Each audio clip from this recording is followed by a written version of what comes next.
હજુ પણ જે કામો બાકી હોય એ બધા જ કામો તમે આયોજનબદ્ધ રીતે અમારી પાસે લઈને આવો. તમારા એક પણ કામ બાકી ના રહે એ અમારી જવાબદારી છે.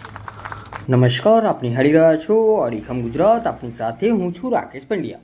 મહીસાગર જિલ્લાના સંતરામપુરના પ્રતાપપુર મેદાન ખાતે આગામી સ્થાનિક સ્વરાજ્યની ચૂંટણી અંતર્ગત મુખ્યમંત્રી અને ભાજપના વરિષ્ઠ નેતા ભૂપેન્દ્રભાઈ પટેલે જનસભાને સંબોધી હતી. આ પ્રસંગે જિલ્લા પ્રમુખ દશરથભાઈ બારિયા, દાહોદ સાંસદ જસવંત બાબોર, સંતરામપુર ધારાસભ્ય કુબેરભાઈ ડિંડોર, મોરવા હડફ ધારાસભ્ય નિમિષાબેન સુથાર, પૂર્વ સાંસદો, ધારાસભ્યો અને ભાજપના કાર્યકર્તાઓ સહિત મોટી સંખ્યામાં જનમેદની ઉપસ્થિત રહી હતી.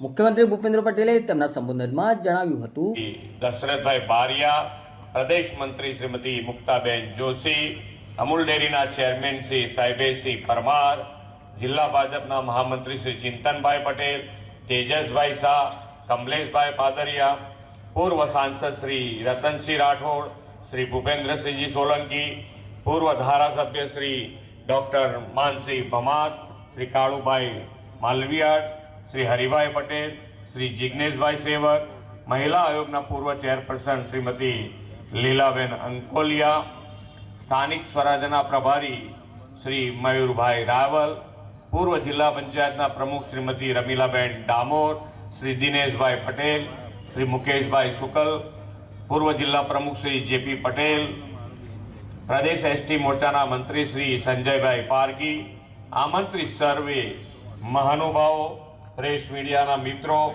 સૌને મારા નમસ્કાર.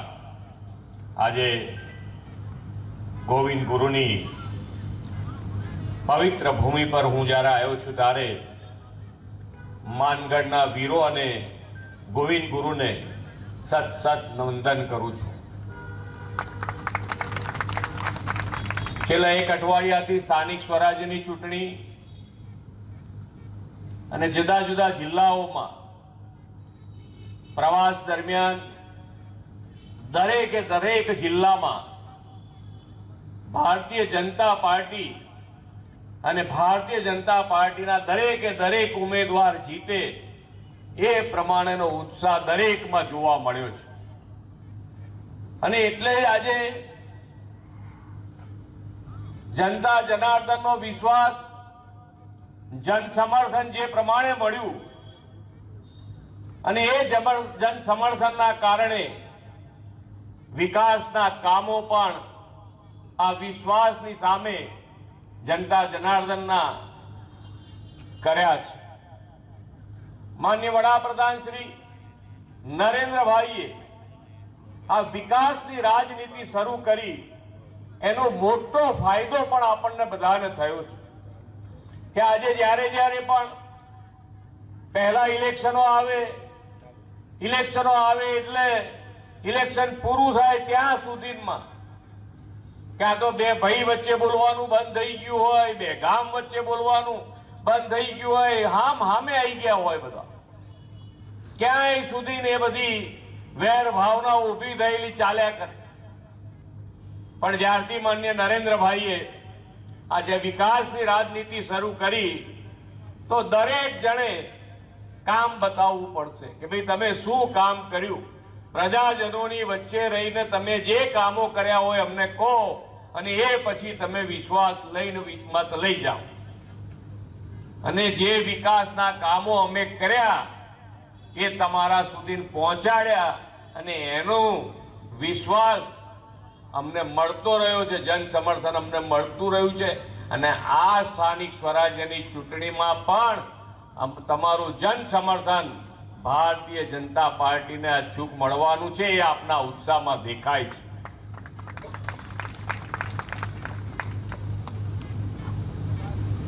પરિસ્થિતિઓ શું હતી, કેવી હતી, ક્યાં પાણીની સમસ્યા સામે કોઈ જોનાર નહીં, કોઈ વિચારે નહીં કે આ પાણીની સમસ્યાનો ઉકેલ શું હોઈ શકે. પણ માનનીય વડાપ્રધાન શ્રી એક એવું નેતૃત્વ છે કે જે હંમેશા કોઈ દિવસ નાનું વિચાર્યું નથી અને જ્યારે વિચાર્યું છે ત્યારે એવા સ્કેલમાં વિચાર્યું જેથી કરીને કોઈને તકલીફ ના પડે. પાણી માટેનો વિચાર કર્યો હોય, લાઇટ માટેનો વિચાર કર્યો હોય, રોડ રસ્તા માટેની વાત હોય, આ દરેક જે બેઝિક જરૂરિયાત છે, આજે બેઝિક જરૂરિયાત પૂરી થાય તો પછી પાછળની બધી સેવાઓ, જન સેવાઓ થઈ શકે. અને લાઈટ જ્યારે ગામે ગામ પહોંચી હોય, રસ્તા જ ગામે ગામ પહોંચ્યા હોય, ત્યારે તમે નાના મોટા ઉદ્યોગ, તમારી ખેતી, તમારામાં પાણી આવતા મળે એટલે દરેક ફેસિલિટી, જન સુવિધાઓ, સ્વાસ્થ્ય સુવિધાઓ પણ ગામે ગામ પહોંચી છે. આજે નાના જે ગામમાં પણ મલ્ટી સ્પેશિયાલિટી હોસ્પિટલ ઊભી થઈ, અને એનું કારણ જ એ છે કે ત્યાં આપણને મળતી જે જરૂરિયાત જોઈએ છે એ ગામે ગામ સુધી પહોંચી છે. અને આ જે મલ્ટી સ્પેશિયાલિટી હોસ્પિટલ આજે ગ્રામ સ્તરે, તાલુકા સ્તરે જે આપણને જોવા મળે છે, એની અંદર પ્રાઇવેટની જગ્યાએ સરકારમાંથી, સરકારી હોસ્પિટલની જગ્યાએ પ્રાઇવેટ હોસ્પિટલમાં પણ જે માન્ય વડાપ્રધાન શ્રી આયુષ્યમાન કાર્ડ આપ્યું છે ને, એની અંદર પ્રાઇવેટ હોસ્પિટલમાં પણ તમે જઈને તમારું સ્વાસ્થ્યની સેવા કરાવી શકો છો. કોઈ પણ બીમારી આવે, પહેલા બીમારી આવે તો જે ઘરમાં બીમારી આવી અને જો એનું સામાન્ય પરિવાર હોય તો આખી જિંદગી એની દેવામાં જતી રહે. એમના દીકરા દીકરીને ભણાવવાનું બંધ કરી દેવું પડે, ત્યાં સુધીની સમસ્યા ઊભી થઈ જાય. આખી જિંદગી, આખું પેઢી તમારી દેવામાં ડૂબી જાય. પણ આ આયુષ્યમાન કાર્ડ આવવાના કારણે આજે કોઈ પણ ઘરમાં કઈ પણ બીમારી આવે તો એ તરત જ આ કાર્ડ લઈ જઈ એક પણ પૈસો ભર્યા વગર પોતાનું સ્વાસ્થ્યની સેવા કરાવી શકે, એ પ્રમાણેનું આયોજન. અને સારવાર લીધા પછી ઘરે જવા માટેના પણ 300 રૂપિયા સરકાર આપે. 300 રૂપિયા સરકાર. યોગથી આયુષ્યમાન સુધીની ખૂબ સરસ યોજના બનાવી છે. પોતાના માટે ઘર બનાવવા પ્રધાનમંત્રી આવાસ યોજના અંતર્ગત હમણાં ઊન પ્રમુખ આવતા તો ગામના લોકોએ એક ગામમાં 800 મકાનો અમુક ગામોમાં તો મંજૂર થયેલા છે. 800 મકાનો પ્રધાનમંત્રી આવાસ યોજનામાં, દરેકના માથે છત મળે એવા અભિગમ સાથે આ યોજના શરૂ થઈ છે. એનો લાભ બધાને મળ્યો છે. દરેક યોજના અને એની યોજના પાછળનો ખર્ચ જ, આજે આપણે પૈસા તો આપણે આપીએ છીએ. અહીંયાથી તળાવોની વાત થતી હતી. તળાવો પહેલા 3 કિલોમીટર સુધીની મર્યાદામાં આપણે ભરતા હતા, અને એ પછી હવે આપણે 7 કિલોમીટર સુધીનું જેટલા તળાવો હોય એ બધા ભરવાને મંજૂરી આપીએ છીએ. 7 કિલોમીટર સુધી. એટલે તમારા ગામનું કોઈ તળાવ ભરવામાં બાકી નહીં રહે. ખૂબ સારું રીતે આપણે આગળ વધી રહ્યા છે. અહીંયા આગળ વહીવટી સુધારણામાં પણ, વહીવટની સરળતા કારણ પણ અહીંયા 2 તાલુકા નવા આપ્યા છે, ગોધર અને કોઠંબા. એના કારણે પણ તમને તાલુકા 2 સેન્ટરો વધ્યા. 2 તાલુકા બનવાથી એક તાલુકામાં જે પૈસા આવતા હશે હવે 2 તાલુકામાં વધારે આવશે, અને એ બધા જ પૈસા વિકાસના કામોમાં તમે વાપરી શકશો.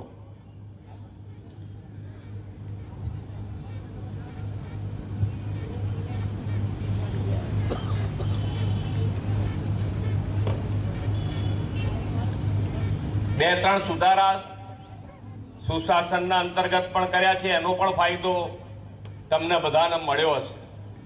એક તો નવી શરતમાંથી જૂની શરત, અને નવી શરતમાંથી જૂની શરતમાં સીધા તમારા 7/12ના ઉતારામાં તમારા ખાતામાં સરકારે ડાયરેક્ટ સુધારો કરી દીધો. તમારા અરજીએ નહીં આપવાની, અને આ તમારી નવી શરતની જગ્યા જૂની શરતમાં થઈ ગઈ.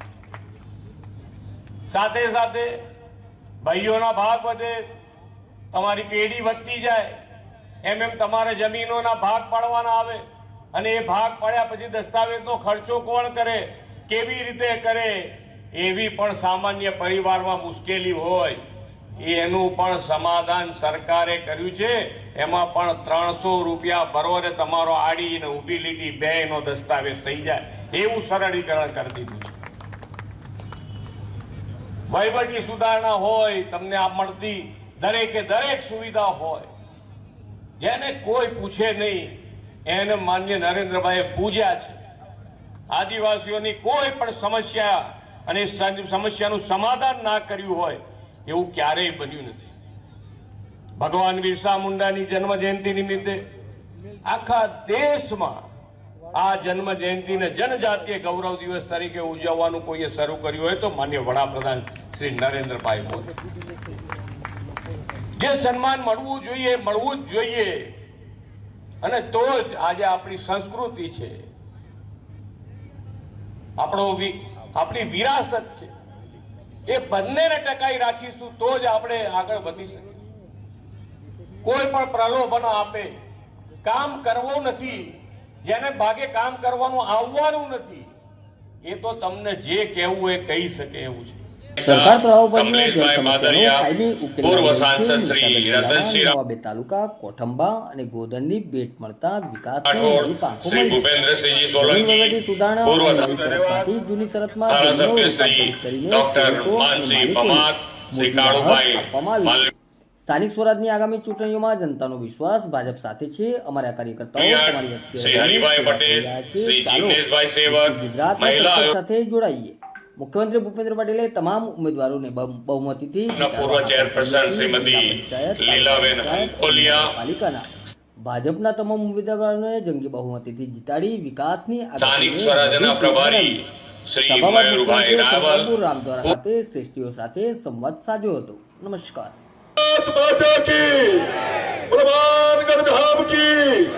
ધન્યવાદ. એમને જંગી બહુમતી જીતાડવા માટે તમારે બધા મિત્રો પ્રયત્ન કરવાનો છે. તમારા બધાના રૂડા આશીર્વાદ આપણી ભારતીય જનતા પાર્ટીને મળે એના માટેના તમે બધા પ્રયાસ